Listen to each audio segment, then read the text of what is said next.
Okay, so this is the introduction to topic 5.2, the Atlantic Revolution. So what we're going to do here in this video is kind of give you the overarching ideas. So when you analyze the individual revolutions and the revolutionary docs, you have some context for them. So overall, in this topic, we have one essential question.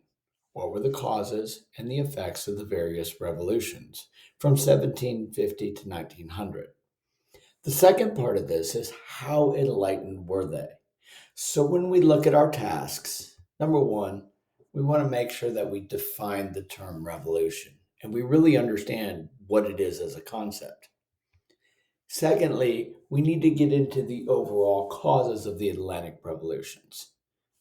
And then lastly, we need to kind of look at the big picture and evaluate how enlightened these were.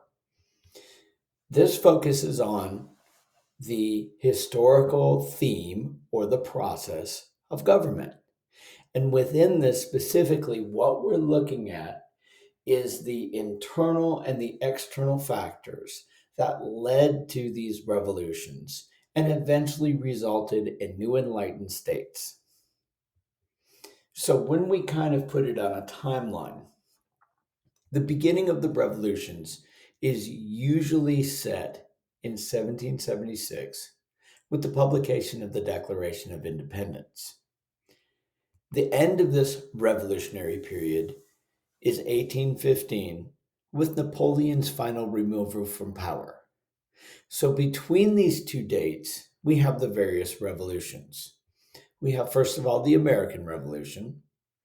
Then we have the French revolutions, which are made up of the black, liberal and the radical phases, the Thermidorian reaction, and then finally Napoleon.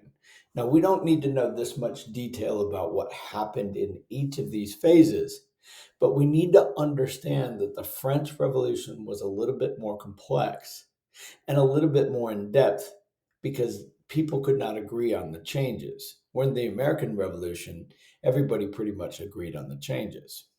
Now, while this is all going on in Europe, the other part of the Atlantic world, which includes Europe and the Americas, is the Haitian Revolution, the first slave revolution, and then the Latin American revolutions.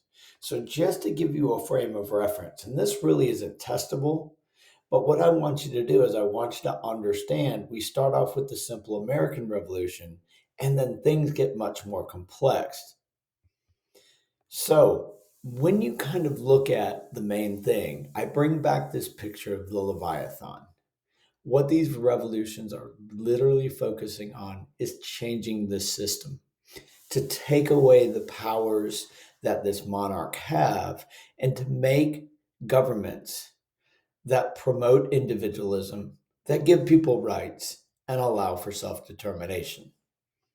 So when we define what a revolution is, we begin with something simple. This is probably the definition that you got in the 5.0 lesson. It is a radical change in the way that people think or act. And these changes, they focus on the processes that govern a human's life. So with the Enlightenment, we focused on the political, the economic, and the social changes because those were the three most important processes.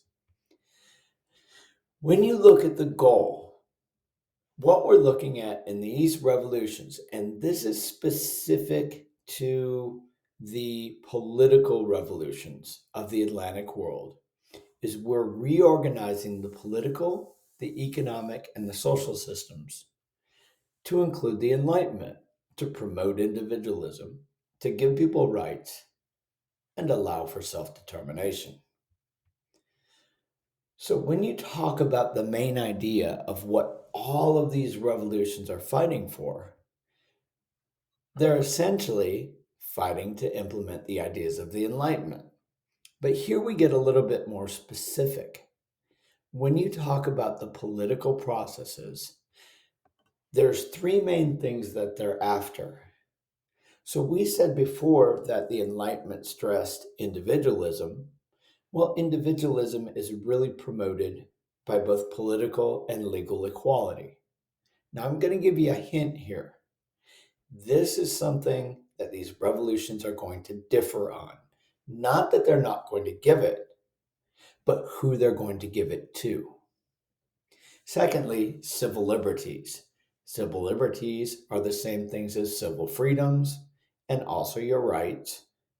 And then when you talk about self determination, politically we call that popular sovereignty, or most importantly, voting. You are determining the government and who runs it, and thereby the direction of the government through your votes. So, this would be a general mind picture of what a revolution looks like. This is a hand drawing of the American Revolution. So, when we stop, we have to kind of think, why did these revolutions take place? Since these changes were so popular, since these changes really benefited everybody, why were they so violent? And the reason is the political spectrum. So when you look at the overall causes of the actual revolutions, it's essentially that people could not agree about the degree of changes. On the right side, we have the conservatives. They want to keep things the way they were, or they want very slow and gradual enlightened changes. All the way on the left, we see the liberals. These are people who want great change very quickly. Now, what's happening is the liberals and the conservatives, they're actually doing the fighting. And the moderates, the people in the middle, they want change, but they're deciding, do we want more liberal change? So they side with the liberals, or do they want more conservative change? These are kind of the middle people that the conservatives and the liberals are trying to win over. So, yes, I know that the causes of the revolutions were basically to implement ideas, but where the violence and where the fighting comes from is the fact that people can't agree. You have conservatives and you have liberals, and the moderates are going back and forth. So, just to kind of close off this video, we started this. What were the causes and the effects of the various revolutions from 1750 to 1900, and how enlightened were they? Well, we've established that number one, a revolution is a change in the way people think and live their lives that leads to changes within the processes. And these processes adopt the Enlightenment ideals of individualism, freedoms, and self determination through political and legal equality, civil liberties, and finally, popular sovereignty.